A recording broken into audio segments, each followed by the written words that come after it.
Good morning বন্ধুরা, আশা করছি ভালো আছো। আমিও ভালো আছি। লিপির ছোট্ট সংসারে তোমাদের স্বাগত জানাই আর অনেক অনেক ভালোবাসা জানাই। তো চলো এখন থেকে ভিডিও স্টার্ট করলাম। আজ দেখো বড় ঘরে কাজগুলো নিয়েই প্রথমে শুরু করলাম। তো দেখো প্রথমে বিছানাটা ঝেড়ে নিয়ে এখন আমি ঝাড়টা আস্তে আস্তে দিয়ে দিচ্ছি। ভেতরটা দেওয়া হয়ে গেল, বাইরেটাও দিয়ে দিচ্ছি। আর ওই ঘরটা আমার শাশুড়ি আগেই দিয়ে নিয়েছে, তাই ওই ঘরটা আর দিলাম না। দেখো বারান্দাটা ঝাড়টা দিয়ে নিলাম। এবার আমি চলে এসেছি ঘরটা মুছে নিতে। তো দেখো ভেতরে মোছার পর এখন বারান্দাটা মুছে নিচ্ছি আর টেবিলের সামনেটাও একটু একটু করে মোছার চেষ্টা করছি।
এদিকে দেখো ভেতরটা গোটাটাই মোছা হয়ে গেল। এখন আমি জল বারান্দাটা মুছে নিচ্ছি। তো জল বারান্দাটা গোটাটাই মুছবো না, সামনেটা মুছে নেব। আর প্রতিদিনই সামনেটা মুছে নিই, আর যখন উঠোনটা ধোয়া হয় তখন গোটাই ভালো করে ধুয়ে নেওয়া হয়। আর এখন তো বৃষ্টি একটু একটু করে হচ্ছে, তাই বৃষ্টির জলেও ধোয়া হয়ে যাচ্ছে। তবুও না মুছলে একটু ভালো লাগে না, তাই প্রতিদিনই মুছে দিই। তাই রোজকার মতো আজকেও মুছে দিচ্ছি।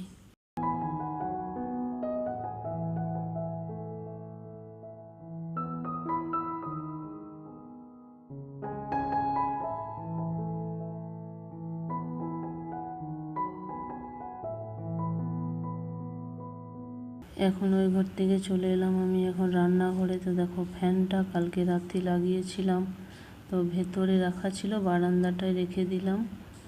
আর জিনিসগুলো সব অগোছালো হয়েছিল, অগোছালো মানে। তো এখন আমি গুছিয়ে নিয়ে ভালো করে ঝাড় দিয়ে নেব। আর বাসনগুলো বাইরে বের করব, সেই জন্য সবগুলো একসঙ্গে রেখে দিলাম।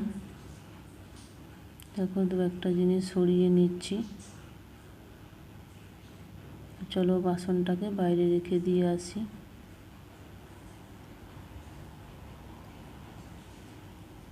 বারান্দার মধ্যে রেখে তারপর বাইরে বের করে ধুয়ে নেব। দেখো এখন আমি চলে এলাম ঝাড়টা নিয়ে ঝাড় দিতে। আর এখন বালির কথা তো কিছু বলাই নেই, বাইরে মাটি, সেই জন্য পায়ে পায়ে বালি চলে আসছে, সেই জন্য ঝাঁট একবার দুবার দিতে হয়। আর এখন বর্ষায় এমন অবস্থা, চটিও পরা যাচ্ছে না, কাদাতে পা ঢুকে যাচ্ছে, সেই জন্য। তো আজ একটু বৃষ্টি কম আছে, উঠোনটা একটু শুকনো শুকনো আছে, মানে খুব জোরে বৃষ্টি হয়নি কালকে। তো দেখো আমার হয়ে গেল ঝাঁটটা দেওয়া। তোমাদের সঙ্গে কথা বলতে বলতে ঝাঁটটা আমার দেওয়া হয়ে গেল।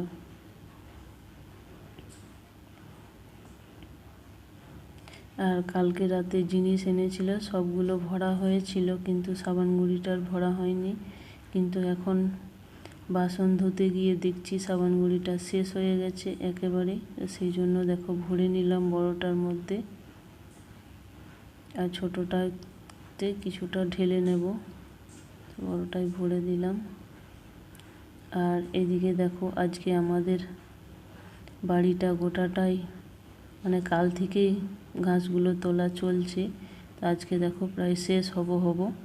তো ঘাসগুলো তুলে সব ফেলছে, মানে আজ বাড়ির সবাই নিজের কাজে সবাই ব্যস্ত হয়ে পড়েছে।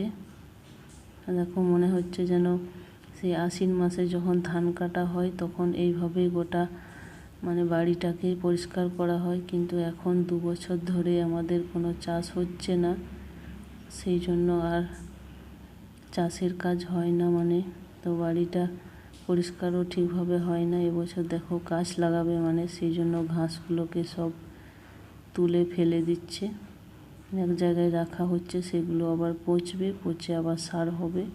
ওইদিকে দেখো আমার দেওরও কাজে লেগেছে, ওই সাইডে আছে আমার শ্বশুর, ওই দিকটা আর দেখায়নি।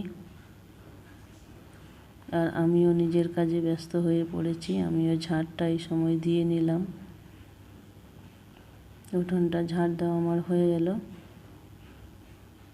তো সবাই যখন ঘাস তুলছে তো আমিও কেন বাকি থাকি, আমিও 2-1টা তুলে দিই। তো দেখো আমি তুলতে বসে পড়লাম।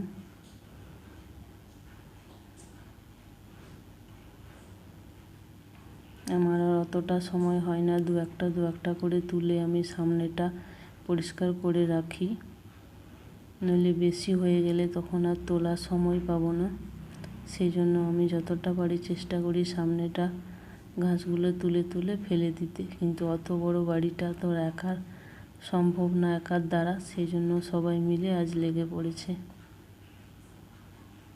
গাছ লাগাবে সেই জন্য বাড়িটা পরিষ্কার করছে।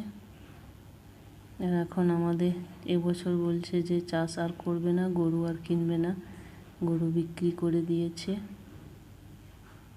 ওই দোকানেই ব্যস্ত, দোকানের কাজ করবে না, চাষ করবে, কত দিক সামালবে, সেই জন্য বলছে আর চাষ করব না। দেখো তাই গাছ লাগানো হবে, অন্য বছর অতটা সময় পায় না।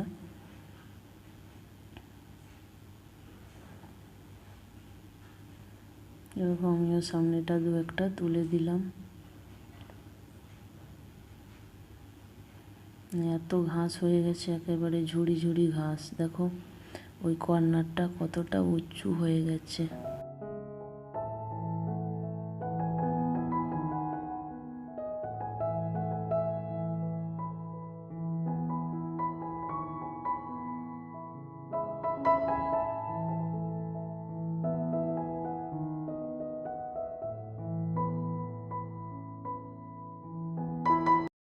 আর এদিকে দেখো ইটগুলো জড়ো করে রেখে দিচ্ছে, ভাঙা ইটগুলো। তো ওইখানটার মধ্যে উনুনটা আমার ছিল, কিন্তু ভেঙে আমি ওইখানটায় রেখে দিয়েছিলাম, আর সাইড করে রাখার আর সময় হয়নি। তো এখন দেখো রেখে দিচ্ছে। তো চলো আজকের ভিডিওটা এখানেই শেষ করছি। সকলে সুস্থ থেকো, ভালো থেকো, দেখা হচ্ছে পরবর্তী নতুন কোনো ভিডিও।